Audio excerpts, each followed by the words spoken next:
Hey everybody, I'm Nick Layton. And I'm Leah Bottima. And we're the hosts of Were You Raised by Wolves? Each week we try to make the world a kinder, nicer place. Well, that's the idea, at least. I mean, we try. Have you ever wondered what to do if you're ghosted? Or what to do when a friend asks you to borrow money? Or the proper way to eat Cheetos? You know, the big questions. So please find Were You Raised by Wolves wherever you listen.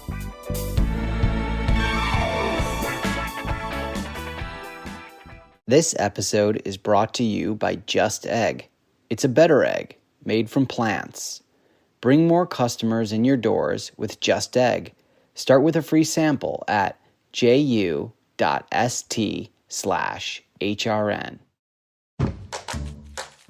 This week's episode of Meat and Three is inspired by the reemergence of cicada brood 10.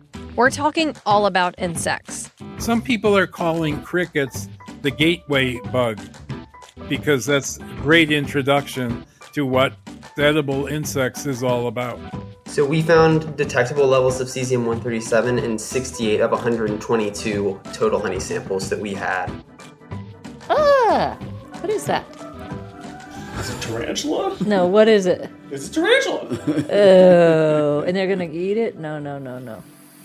Listen to Meat and Three wherever you get your podcasts.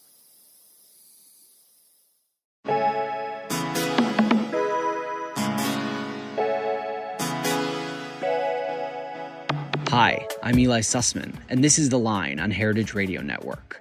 For those of you who are longtime listeners, thanks for staying with the show throughout COVID. And if this is the first time tuning into an episode, well, welcome. I'm a chef and co-owner of Samesa restaurant, and you may have also seen the hospitality industry memes I make over at my Instagram account, The Sussmans. While the last year has been intense and insane, and resulted in the closing of the original Samesa in Brooklyn, I am beyond thrilled to share that I've opened a new location of Samesa in Midtown Manhattan inside the world-famous 30 Rockefeller Center. This episode was the first episode that I've conducted in person since early 2020, and so it was fitting and surreal to speak to my guest in person inside my new restaurant. This episode features Chef Todd Richards, the founder of the Soulful Company restaurant group in Atlanta, which includes Lake and Oak Neighborhood Barbecue, Soul Food and Culture, and the upcoming Kuro. He is also the author of Soul, a chef's culinary evolution in 150 recipes, and the host of his own HRN podcast, Soul by Chef Todd Richards. We recorded this episode live at Samesa while Todd was in New York doing research for his next cookbook. We discuss how he started his career, the mentors that have shaped his work, and his own approach to mentoring and management. In light of the current labor shortage across the entire industry, Todd shared his insight on pricing food and taking care of his employees with fair wages, retirement plans, opportunities for ownership, and more. We also talk about catering to dietary restrictions and food allergies of guests and chefs, including Todd's own, and why they present an opportunity to keep challenging yourself and expanding and changing the menu. Now, on to the episode. This is a special episode of The Line. We're actually recording it inside my restaurant, Samesa, inside Rockefeller Center. So if you hear some background noises, if you hear the hum of the drink machine, that's what's going on. It's the first time that I've ever recorded an episode from inside the restaurant. And I'm very excited to be joined by Chef Todd. Todd, thanks for being here. I am glad to be here, but I'm going to tell you, as soon as I walked in, the delicious aroma almost knocked me down. I was like, I am so hungry right now. So I am glad we are recording in your restaurant. We'll get you some food as soon as we're done recording. So you're visiting New York. You're not a New York-based chef. You reside in Atlanta, and you've got a hospitality group there. You've got a lot of restaurant projects, and we're going to cover it all. But let's start off with, why are you in New York? What brought you to this city? What are you working on right now? First of all, I love New York. I haven't been here in a year, of course, because of the pandemic. But I'm working on a new book called Black, White, and Church All Over. And I'm doing a lot of research on the book, understanding places that we really can't visit during COVID. So going, to Little Haiti, hanging out with my friend Pierre Tom last night, really just trying to understand more background for the book and really want it to be true to form and not just things I have created in my head.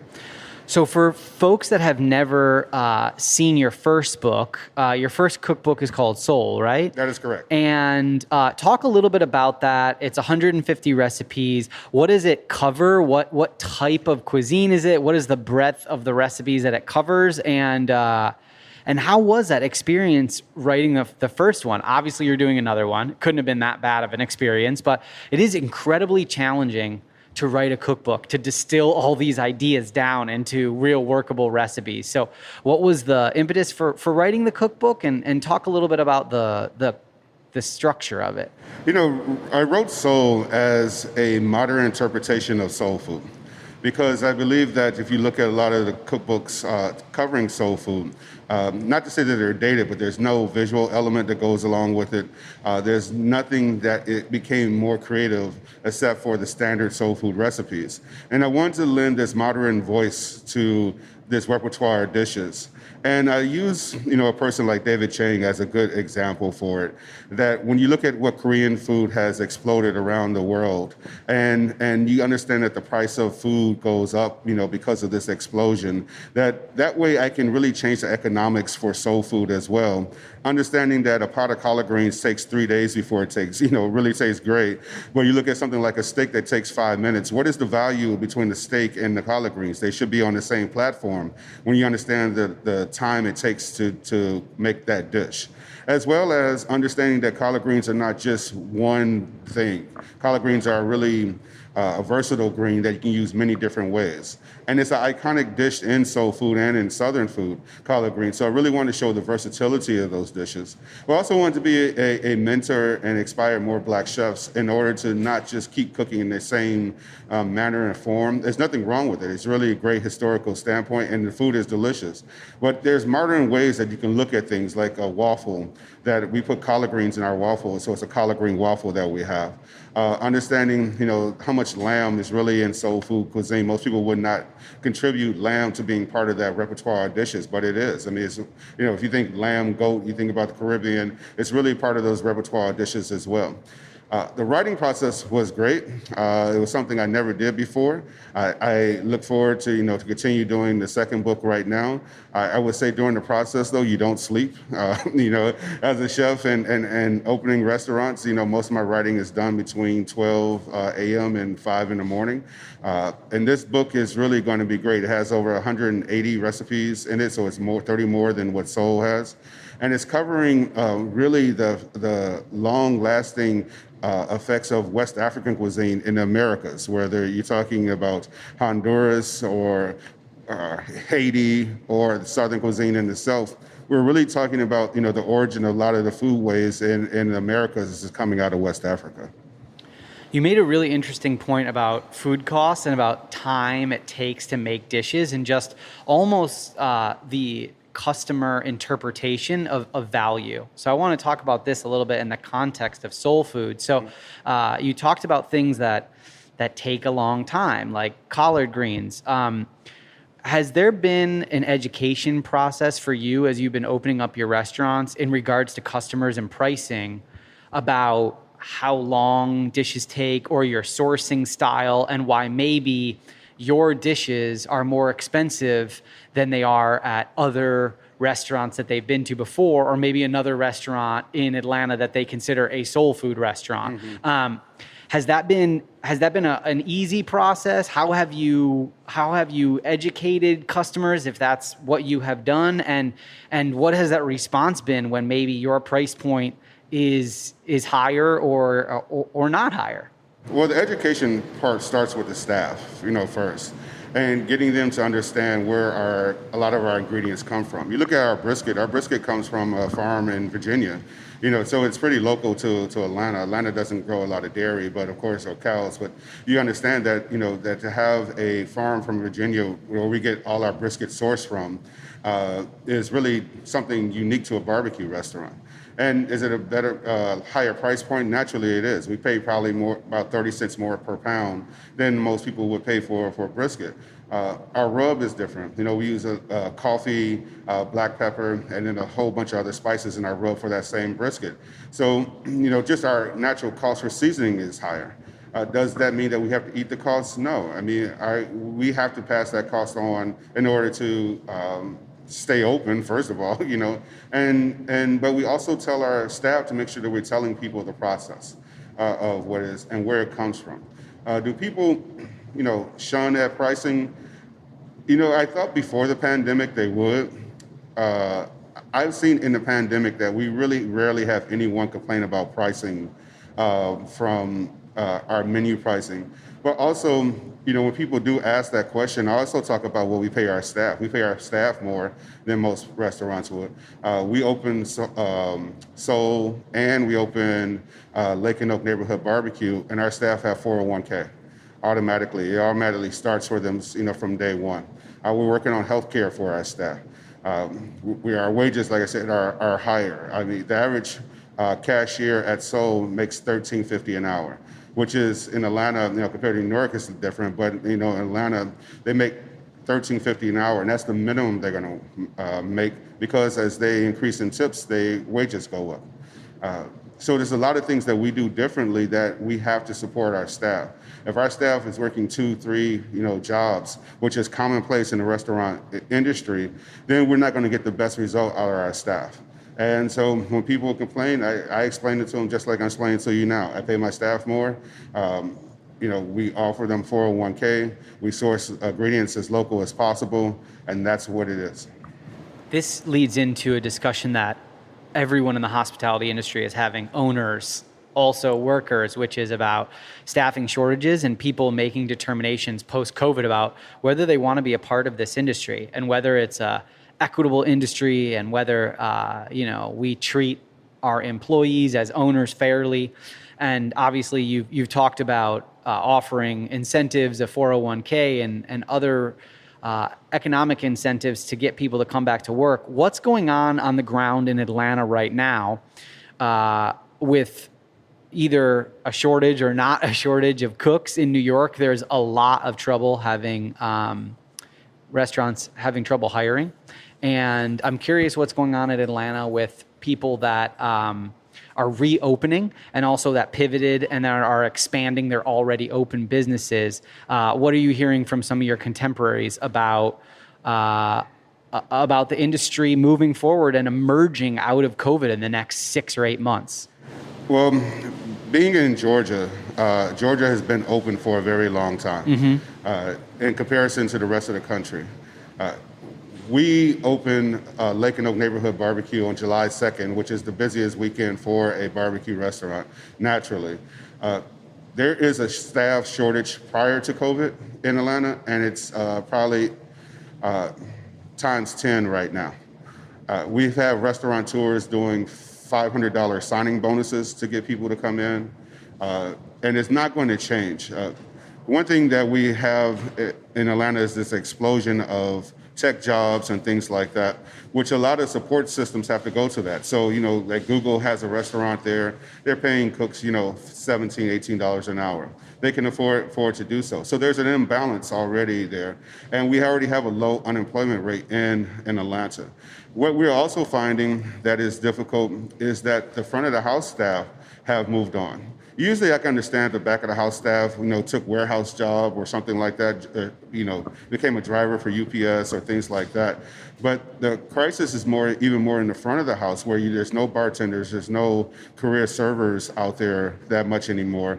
And then we had a policy where we lost a lot of our immigrant workers, through our former president, as well as some of the rules they put in Georgia. So we do have a crisis in Atlanta proper of a shortage. And Georgia has a shortage at all. Even from an agricultural standpoint, they have a shortage of workers.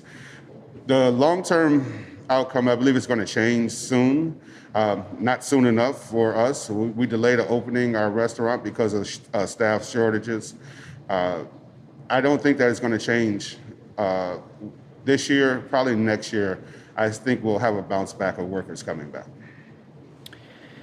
For a very long time, you ran other people's restaurants, and then you decided that you wanted to open up your own places. once you open up your own place, you go from having all the roles, all the responsibilities, all the headaches of being an executive chef, but you also have all the business ownership roles as well. It's been a long time that you've had your own places now. I'm curious, what roles do you find most fulfilling as both a executive chef and an owner of your business? Are there things that you've learned to love? Are there things that still to this day you don't really like them as tasks as a business owner? And how do you lead now that you have multiple projects open and opening more things? Fortunately, in my career, I worked at the Ritz-Carlton for 3 different properties, and understanding that, the motto is we're ladies and gentlemen serving ladies and gentlemen is something that I really bring into the restaurant. My number one job is to protect the assets of the company. And the most important asset outside of the physical building is the staff. So I spend a lot of my time focusing on the staff, making sure that they're trained, that they need things and move those things. And then in turn, they are to focus on the customer. It is difficult sometimes understanding how many different hats you have to wear on a given day. My day starts early, usually around 6 in the morning. I'm usually done about 11 o'clock at night because I have multiple hats. I have to talk to the accounting department, make sure that all the merchant services, credit cards got ran, the batches got run. Talk to HR to make sure that employees are doing well.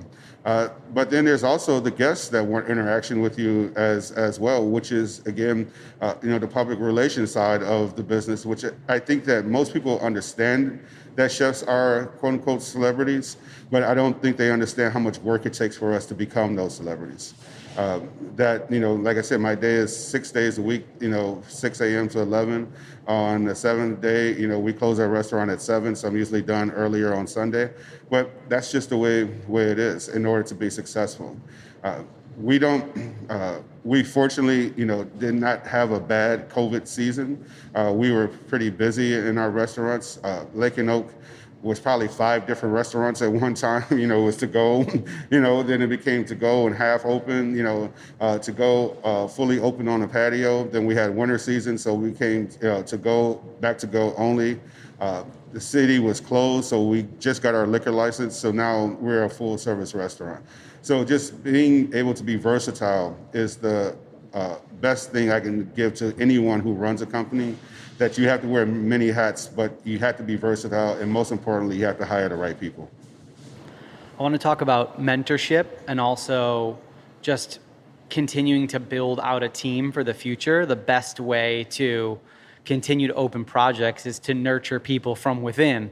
And as they, maybe max out their potential at a certain property, maybe you co-open a restaurant with them, or you open a restaurant and move them over there. So what are your some of your techniques that you use to grow people within the company? How do you make them feel right from when they start out that they're part of something maybe bigger, that there's potential for them to grow? And then after you talk about yourself a little bit, I would love to hear about some of your mentors that really helped you grow. I'm specifically asking about maybe Daryl Evans or other people that you want to touch on that have been important in your career in helping you cultivate and develop your leadership and mentor style. Chef Evans is probably the single most responsible for my career. He took a kid that knew nothing really about cooking, but in a restaurant sense, but had a lot of passion and was a nerd, in the sense anyone who calls me a nerd, that's the biggest compliment they can give me. I love that title. And he taught me perseverance, which I believe that most people don't understand, that chefs have to have perseverance in order to become great. It's not the 99 great customers that drive us crazy. It's that one customer that we could do nothing in the world to satisfy, which keeps us up at night. And then when I understand his career, being first Black chef to compete in the Culinary Olympics, to win 4 gold, 2 silver medals, they did not believe that when he took his test for the Culinary Olympics that he did the work himself. So they flew him all the way to Germany to make him do the test all over again. That is the kind of unrelenting racism that happens in the culinary field that most people may not even know exists. But when you see someone like him persevere through that and then teach that kitchen, at that time we were at the Four Seasons Hotel. So it's myself, Dwayne Nutter, Dave Turner, John Bills, Daryl Schuler. Daryl Schuler is the first Black certified master chef in the world. Bernard Page, all, 7 of us all came out of that one kitchen. All of us are either executive chefs or owners of restaurants. Chef Schuler just opened up his own culinary school. You understand that one man changed the lives of seven men all by himself. And we all in gratitude for him. He died way, way, way too young, but his legacy lives on through us. As far as mentoring goes, right now in our group, our GMs and our executive chefs come in with some type of ownership because we expect them to treat the place like they own it. Then why shouldn't they have some type of ownership in it? And as our lease goes, we increase their value in ownership moving forward. And that to me is the best model moving forward because I expect them to treat it like they own it, and they should actually own it if I expect that from them. Yeah, it actually mirrors what tech companies and other larger, more traditional companies have been able to accomplish, which is, they offer people incentive to stay by giving them stock options. And it sounds like that's what you're doing with your restaurant. How have you been able to create that system? What's the infrastructure and structure of your company? Like, you do have a partner, Chef Lee, right? And yes. And beyond the two of you, what's the leadership hierarchy, C-suite level of your company look like, and how have you been able to build that out? Was that a difficult process to go from, just a traditional restaurant model, which is like, I'm a chef and I own it, to we're going to be putting these things in action, healthcare, 401ks, co-ownership by our staff, so that you can build what sounds to be a true lasting company that can really be around for an extremely long time? Well, one thing is I look young, but I'm not. I'll be 50 this year, which is still relatively young. But I really want to make sure that there is a strong restaurant legacy that comes out of this group. We know that most restaurants don't stay around for a very long time, but we plan to be. A lot of our leases are over 10 years. So we plan, naturally have to be around for a very long time. But the infrastructure is Josh, myself. We have another partner, Stephanie Williams, who handles HR. Mikhail Williams, who is her husband, who handles a lot of the financial side of things. And that's really great for us because then I don't have to really focus my energy solely on all those things. And then there's layers of places where employees can go. Naturally, we see our female employees talk to Stephanie a lot about things that they want to discuss. And it was really important to me to make sure that we have balance in our company, that we have a safe place for women to go in our company. And I will always continue that. I am a firm believer. Anyone who knows me knows that I don't play that women just stay in the pantry in my kitchens. They are to work every single station. They need to know every single station. I can't talk about civil rights without including the women's movement in our restaurant group. And those things are very important to me. And I make sure that if we're going to promote, that everyone has the same equal opportunity to do so. Let's build on that a little bit and talk about this last year in terms of civil rights and human rights and, what has been going on in the United States with the Black Lives Matter movement and protests all around the United States after the murder of George Floyd. In Atlanta and within your restaurant group and within the hospitality community, what has the last year looked like for you? What has it felt like? Last year was a difficult year anyway for everyone. I had COVID last year, last year, and I got sick March 30th and had long-lasting effects all the way through December. So I understand, just in understanding personally what COVID did. Then you add things like civil disobedience, because of senseless shootings throughout the country. senseless killings throughout the country. And it wanes on you a lot.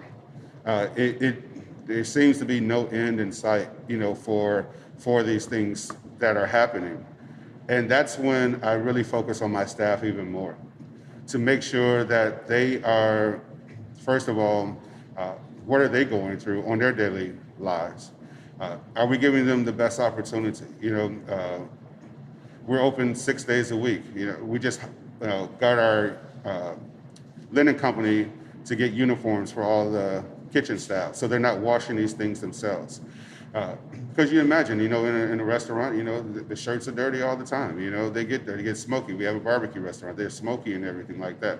Let's take that cost away from them, and we'll do it ourselves, and we'll budget and find a way to pay for it. So it really made me focus on my staff even more, to make sure that they had a safe place to go. We went to credit card only because the exchange of money was not a safe thing to do with COVID, but also it wasn't safe to have that much cash in the restaurants, anymore. To have a server, be on the bus carrying cash, that's not a safe place. Also, being pulled over by a police officer and you're walking out, you have this wad of cash in your hand, and you can say you're a server, but they may not believe you.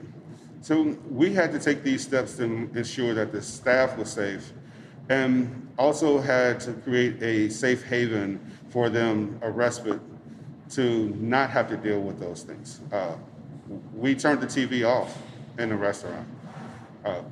We changed the music in our restaurant to make it a more welcoming environment for the staff. And then when they wanted to go and protest and they wanted to do those things, we supported them 100%. And there's many different ways that we have to fight this battle.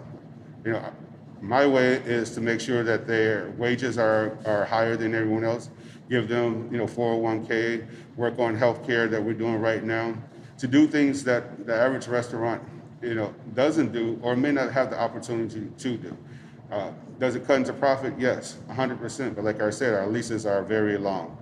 And to me, that's the way I'm fighting this battle, by giving our community more opportunity to be successful. There's many ways to do it. A lot of people don't understand that how my way of doing it is different. But when you look at the wages, the average wage for a restaurant employee, and you see that we're paying 25, 30% above wages, we're doing all these things. We're changing the lives of our community. We're going to take a quick break. Stick with us here on Heritage Radio Network.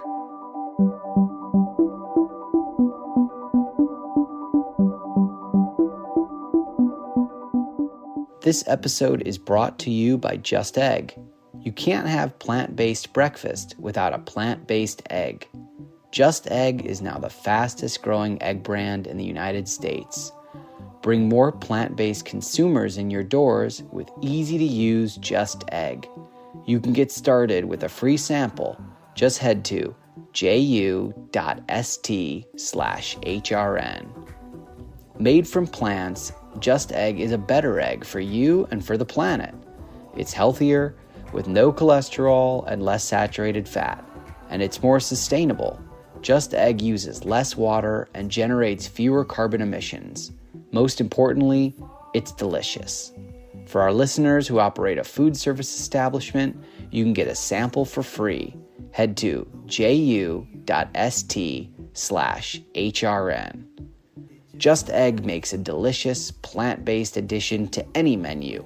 It's available as a liquid scramble, great for omelets, frittatas, stir-fries, and French toast. There's also frozen, pre-baked, folded version that's ideal for filling breakfast sandwiches or topping salads. Chef Jose Andres calls Just Egg mind-blowing, and Bon Appetit says, "It's so good I feel guilty eating it." Put the fastest growing egg brand on your menu. Get a free sample of Just Egg for your restaurant at ju.st/HRN. Welcome back to The Line on Heritage Radio Network. I'm your host, Eli Sussman, and on today's episode, I'm speaking with Chef Todd Richards, the founder of the Soulful Company restaurant group based in Atlanta, and the author of Soul, A Chef's Culinary Evolution in 150 Recipes. He joined me in person in New York City while researching his upcoming cookbook. Now, on to the second half of the episode. Can you talk about your partnership with Joshua Lee? How did you guys come together? Where was the first place that you kind of overlapped and started working? And what did those initial back of the napkin discussions sound and look like when you were sitting together and said, we should do something together? What were those first ideas? So Josh and I worked at a restaurant group. He was at Max Loggers, I was at White Oak, and we, became friends really, really quickly. And when I left the group and went back to the airport, he came along with me and ran Chicken and Beer, which is part owned by Ludacris. It's still one of the best restaurants in the airport to go and eat. But when COVID happened, we were both out of work, sort of. I was still working, but he wasn't. And then I got COVID. And I know that I got sick from being in the airport, and I said, I'm not going back in there to work. And I was at home, a good real estate agent friend of mine called and said, I have this place I want you to take a look at.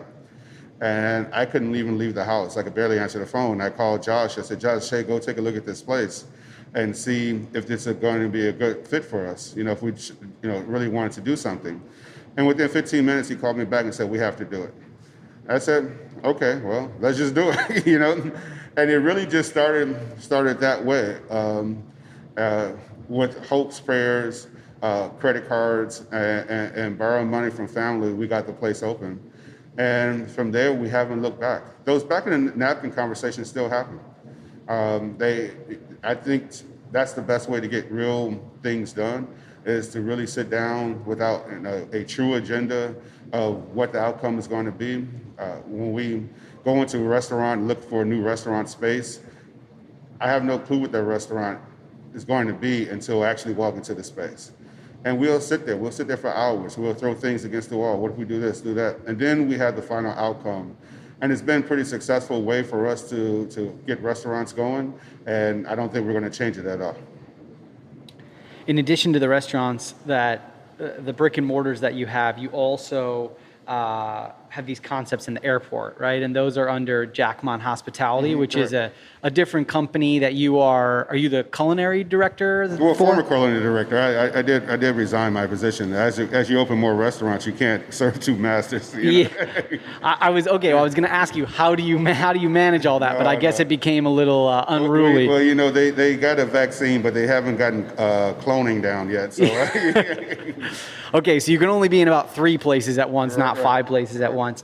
Let's talk a little bit about your childhood. So you grew up in Chicago. You spent a lot of time in Arkansas. Now you're in Atlanta. Can you talk about your early childhood? Were you a food lover from the start? Did you have dreams and aspirations of having a different career entirely, and you sort of fell backwards into food? You didn't go to culinary school. So how did you end up becoming a chef that ran kitchens at the Four Seasons and now owns several restaurants? My family, every birthday, holiday, Christmas was always at our house. I mean, there was times there would be 100 people at our house. And we prepared the food. My mom was not a great cook, but her repertoire of dishes were fantastic. My dad did a lot of the cooking, especially when it came to smoking meats and things like that. So we were known for that for a very long time. My dad worked overnight from 8 p.m. to 8 a.m., Thursday, Friday, Saturday night. And so a lot of times the building was a little bit north of Chinatown in Chicago. So we would definitely go to have dinner with him before he went to work and things like that. And there was no cuisine that was off limits. We ate everywhere in the downtown area. And so I always was around food. When I was in high school, I went to high school and college at the same time, and then went to University of Illinois at Chicago. I was a physics major, and I was transferring to Georgia Tech. But I was done with college. I've been in college environment, for 6 years already. I was just really done with it. I stumbled into a grocery store, said they need someone to cut meat. Well, I've been cutting meat since I was a kid. I mean, I've been working with my dad doing it, chickens, ribs. It doesn't matter to me, steaks. And we cut a lot of our own meat. And they gave me a test. I passed it, and they hired me. And across the street was a restaurant called the Blue Ribbon Grill. They needed someone to work the grill at night. So I did Kroger, butchering in the morning. I did the grill over there at nights. And the chef there, Chef Eddie, his wife, Joni, was working with Chef Evans.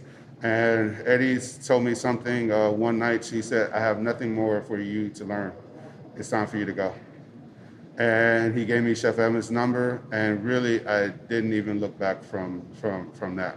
I mean, that takes a lot of guts of a chef to tell someone you have to leave.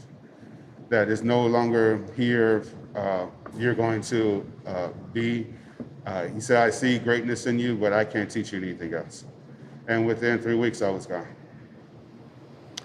Yeah, it's amazing that they would have the foresight to be able to kick you out the door and say, you're an amazing worker. Yeah. You do everything great here, but I can't hold you back anymore. Yeah. So where did you go next? And what was that progression like as you are gaining more skills with every single position that you obtain? Did you then kind of lock on and say, oh, this is it for me. I'm definitely doing this? My parents put me in music school when I was a kid. So if anyone knows about musicians, it's about practice, and there's this obsessive nature to everything that you do. And with food, it's creative, but it's also scientific as well, which I really enjoyed doing. I really enjoyed that balance of understanding the temperatures of things and why, you got to start, a steak in a hot pan, not a cold pan, and things like that. It really felt like I was being my analytical side and my creative side both at the same time. And from that, it was just a lot of studying. When Iron Chef came on, I was obsessed with Iron Chef. I watched every episode, and then I started watching the Japanese episodes, and they were speaking only Japanese, so I was trying to understand the language even more. So there's this obsessive nature that I have of excellence, and food to me is that medium where you can be creative and scientific, but also I have to warn people that it's an insane art form as well, because we put food on the plate, you dress it up as beautiful as possible, and you never see it again. It leaves your hand, and it is deteriorating as it's leaving your hand. And you try to repeat it over and over and over again, but it's never going to come back. And so I warn people about that, in a sense that it can drive you crazy a little bit if you allow it to. That's why we have a lot of drugs and alcoholism and in our business, because our art form is kind of insane.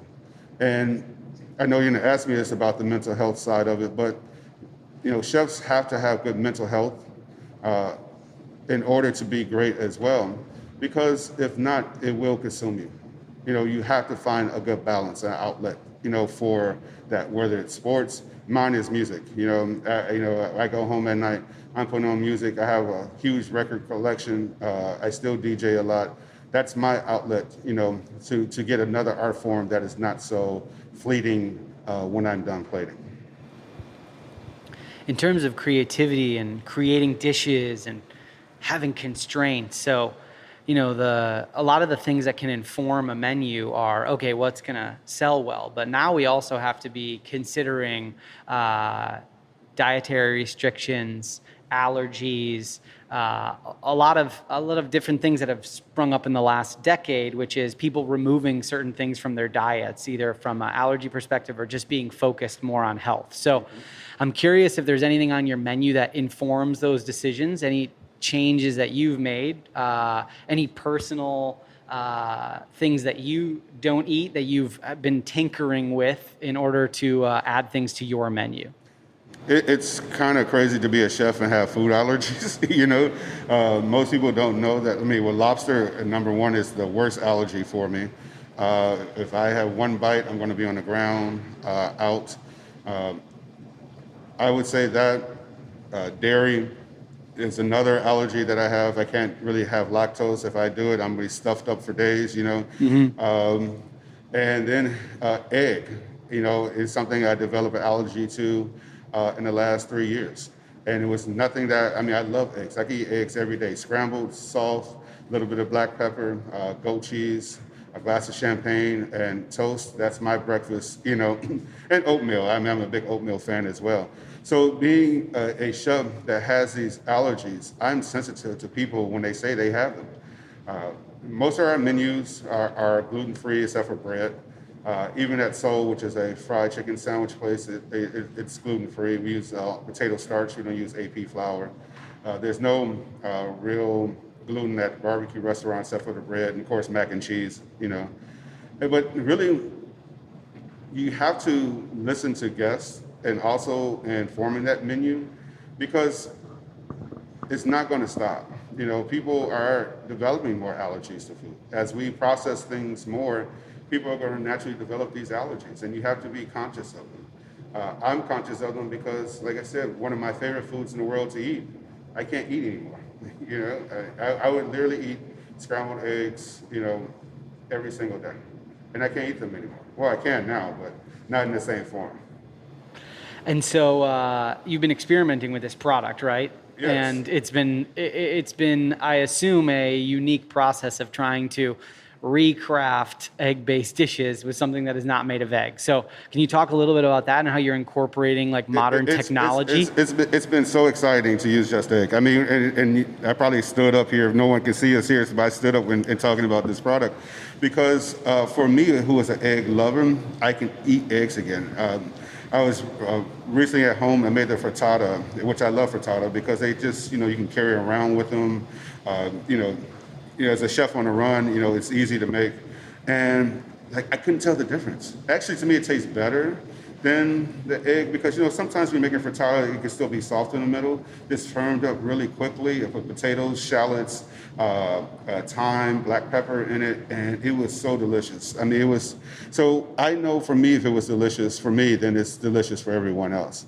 A lot of times people really don't know that they have allergies. They just know if I keep eating something, that something bad happens, and they assume that it's an allergy. And it could be other factors inside of it. But for me, a person who knows I have these allergies, to be able to return back to a food that I love, that was part of an early morning ritual for me, it's so fantastic. It just gave me such a calmness that I've had other, plant-based egg products.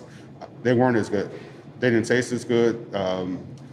They were gooey. This feels, tastes, texture like an egg to me, and I'm so happy to use the product. Yeah, as someone who also can't really do lactose, unfortunately, and it used to be such a big part of my life, and trying to find those substitutions, I actually think that it's very exciting as a cook and as a chef to have access now to all these new products, plant-based meats and plant-based dairy that can really open up a new world for us if we use them properly. Obviously, you have a lot of barbecue restaurants, and we're seeing prices of meat skyrocket across the board.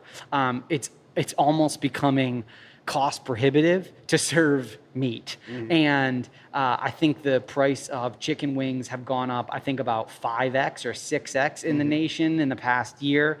Brisket has doubled or gone up by a couple bucks a pound. So since you own a restaurant that has so many meat items, is this something that you are talking about all the time? Are you considering adding plant-based barbecue items? How does that influence your decisions when you own a restaurant that is, what I would assume, is focused on meat?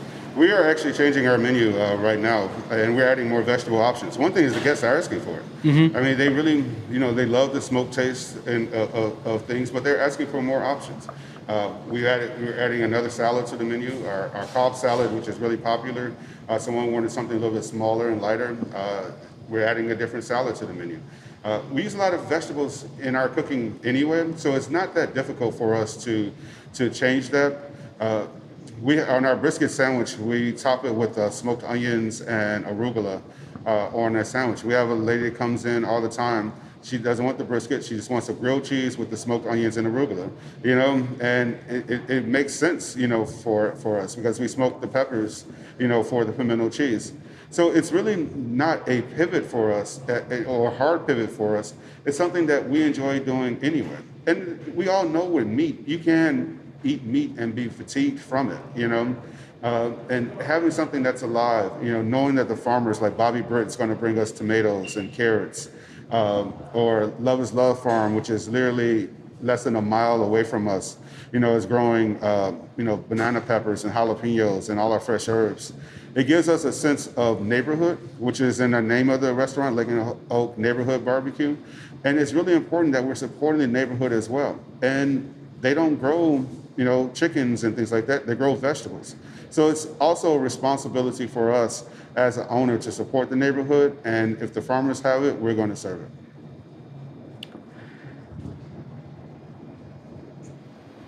As you look forward, not backwards anymore, as we look forward to the next couple years, what things are you planning?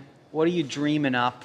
And how excited are you about what the potential is for your restaurant group in Georgia, and maybe as you expand to other cities or even just within Atlanta, anything that you can share that you're excited about, and what are you dreaming up? Where's your brain going over the next couple years? I am planning for retirement. I am doing all this to retire. If I don't have an end in sight, I will keep going. So I gave myself somewhere between 60 and 62, which is 10 years, 10 to 12 years, to retire. I don't. Does that mean I'm not going to be involved in the restaurant? No, but I believe at some point you have to turn it over to someone else. And I'm planning on turning that over to someone else who can take my place and operate the future of the restaurants. What's exciting to me in that process is really developing a company that holds true to the values that my parents taught me. The simple value of treat someone like you want to be treated. I mean, that's holds true. Kindness, supportive of neighborhood and community, and excellence. My mom was a biologist. My dad was a data processor. That old school War Games movie where you saw that big tape, my dad was one of those guys. But they always had fun. They always went out. They had card parties, they went to plays and to shows. And so it's really making this group a great place to work and to be a part of, but also that we have a place where we can have balance as well. And I'm looking forward to that being part of our mission for our restaurant group. It starts with me. And that's why we've added on people to our executive team in order to do so that we all have balance, that we all, when it's time to have a vacation, no one calls you. If someone's calling you while you're on vacation, then you're not on vacation. That's the way I believe it. And so, are we going to make it that way? Well, if we don't, we're the ones in charge. We're the ones that own the company, so we can make that pivot moving forward. But my emphasis on it is really planning on retiring. How am I going to set this company up for success in order to pass it on to the next person so I can get my pilot's license and fly around the world? Chef, thank you so much for speaking with me. I know you've got a very busy schedule here in New York City, and of course you've got a lot of projects at home. Can you shout out where people can go and find you, your Instagram, the hospitality group or the restaurant group websites? Let everybody know when they're in the Atlanta area how they can get in touch with you and eat your food. Well, the best way to get in touch with me is always come to the restaurants because I'm always there. If you want my email address, don't worry about it because I don't check my email anyway, so you're not going to get that. But you can find me at Chef Todd Richards on all social media platforms. Lincoln Oak Neighborhood Barbecue is in a really exciting place in Atlanta. It's about 6 blocks away from East Lake Golf Course, where the PGA will be this year. So if you're in town for that, you can stop and see us there. Seoul is in the center of Prague Market. On the Beltline, our new restaurant Kuro, which will be opening in about 6 weeks, is on the Beltline as well. So if you know where the Beltline is, you can find us anywhere in Atlanta. And you've got a podcast as well that I would love for you to shout out. Yeah, so in keeping up with the soul theme, my podcast is Soul by Todd Richards on HRN. I'm a big fan of HRN before I even got on here, and now that I'm on here, I'm a bigger fan. And when is the new cookbook coming out? New cookbook, it's funny, we have a new publisher, already, which is great, and so the new book will be out fall of 2022. Busy man. Well, it's relative. Chef Todd Richards, thank you so much for being a member of the HRN family and also for speaking with me today for this special live episode of The Line from my restaurant in Rockefeller Center.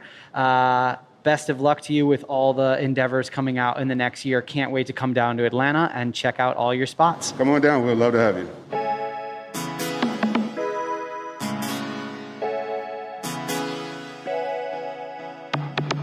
The Line is powered by Simplecast. Thanks for listening to Heritage Radio Network, food radio supported by you. For our freshest content, subscribe to our newsletter. Enter your email at the bottom of our website, heritageradionetwork.org. Connect with us on Instagram and Twitter at heritage_radio. You can also find us at facebook.com/Heritage Radio Network. Heritage Radio Network is a nonprofit organization driving conversations to make the world a better, fairer, more delicious place. And we couldn't do it without support from listeners just like you. Want to be a part of the food world's most innovative community? Subscribe to the shows you like, tell your friends, and please join the HRN family by becoming a member. Just click on the beating heart at the top right of our homepage. Thanks for listening. Hi, listeners. We want to tell you about a podcast we're really digging. It's called Christopher Kimball's Milk Street Radio.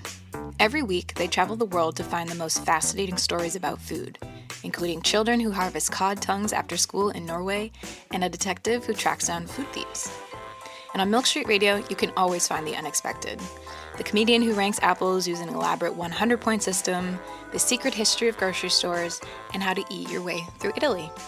They also interview the most beloved names in food like Jacques Pepin, Sola El-Whaley, Jose Andres, Jet Tila, Ina Garten, Nigella Lawson, and Padma Lakshmi. Plus, co-hosts Christopher Kimball and Sarah Moulton do live calls with listeners and answer their questions about ingredients, techniques, and culinary mysteries. Like, why roasting a leg of lamb made one caller's oven explode? Ever wonder why your bread won't rise or your souffle falls flat? Chris and Sarah have the answers. You'll also hear from a rotating cast of contributors, including Kenji Lopez-Alt, Cheryl Day, Dan Pashman from The Sporkful, and Alex Ainuz, a French guy cooking from YouTube. Take a listen at 177milkstreet.com/radio or just search your podcast app for Milk Street Radio.